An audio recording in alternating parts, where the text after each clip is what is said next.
दिल्ली से अपने गांव लौटते समय ट्रेन कई घंटे लेट हो गई थी। आधी रात का समय था। स्टेशन पर भीड़ छुट चुकी थी। जब राकेश अपने छोटे स्टेशन पर उतरा तो रात के 1:30 बज चुके थे। छोटे स्टेशनों की वीरानी में सिर्फ कुत्तों के भौंकने और झींगुरों की आवाज गूंज रही थी।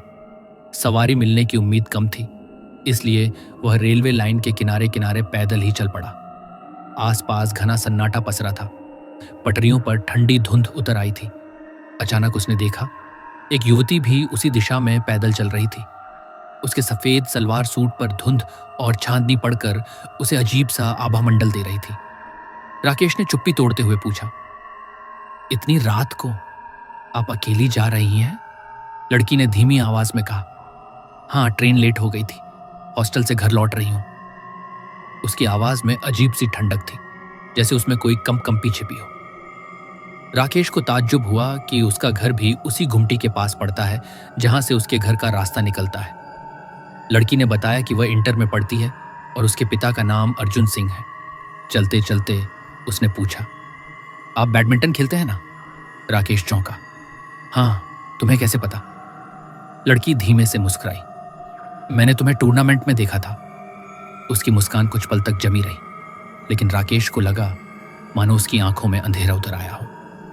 चारों ओर खामोशी थी। कभी खेतों से सियार की हॉल सुनाई देती, कभी किसी दूर के मकान से टिमटिमाती रोशनी। पता ही नहीं चला कि दोनों रेलवे फाटक तक पहुंच गए। लड़की ने इशारे से सामने के मकान की ओर दिखाया। यही मेरा घर है, राकेश ने कहा।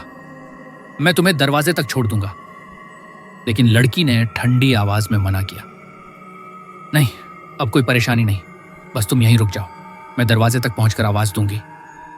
राकेश कुछ कह पाता इससे पहले ही वह तेज कदमों से आगे बढ़ गई। दरवाजे तक पहुंचकर उसने सचमुच आवाज लगाई। मैं पहुंच गई। उसकी आवाज अजीब सी गूंज की तरह सुनाई दी, जैसे हवा में घुल गई हो। 2-4 दिन बाद राकेश जब बाजार की ओर गया तो उसी घर के सामने से गुजरा। अचानक उसे वह लड़की याद आ गई। उसने एक दुकानदार से पूछा, ये अर्जुन सिंह जी का घर कौन सा है? दुकानदार ने इशारा किया। वो सामने गेट पर खड़े हैं। राकेश ने पास जाकर नमस्ते किया और कहा, अंकल, कुछ दिन पहले आपकी बेटी रेखा मेरे साथ स्टेशन से आई थी, अब कैसी है? अर्जुन सिंह की आंखों में अजीब सी सन्नाटे भरी नजर थी। उन्होंने कुछ नहीं कहा, बस राकेश को अंदर आने का इशारा किया। ड्राइंग रूम में बैठते ही एक लड़की ट्रे में बिस्किट और पानी रख गई। अर्जुन सिंह ने बताया, ये मेरी छोटी बेटी शविता है। राकेश ने पूछा, और रेखा, वो कहाँ है? अर्जुन सिंह ने कांपते हुए दीवार की ओर इशारा किया।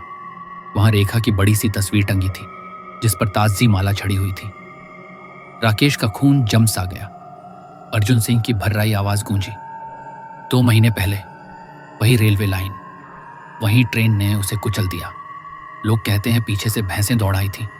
बचने के लिए वो पटरी पर भाग गई और उनकी आंखों से आंसू बह निकले। राकेश का दिल धड़क उठा। उसकी रीढ़ की हड्डी में ठंडक उतर गई। लेकिन अंकल, वो तो परसों रात मुझसे मिली थी। उसने आवाज भी दी थी। कमरे की हवा अचानक भारी हो गई। बिजली की हल्की टिमटिमाहट के बीच ऐसा लगा जैसे तस्वीर की आंखें उसे घूर रही हों। राकेश बिना कुछ कहे धीरे धीरे उठा और लड़खड़ाते कदमों से बाहर निकल आया। बाहर की हवा भी अब उसे सामान्य नहीं लग रही थी। उसके कानों में बार बार वही आवाज गूंज रही थी, मैं पहुंच गई।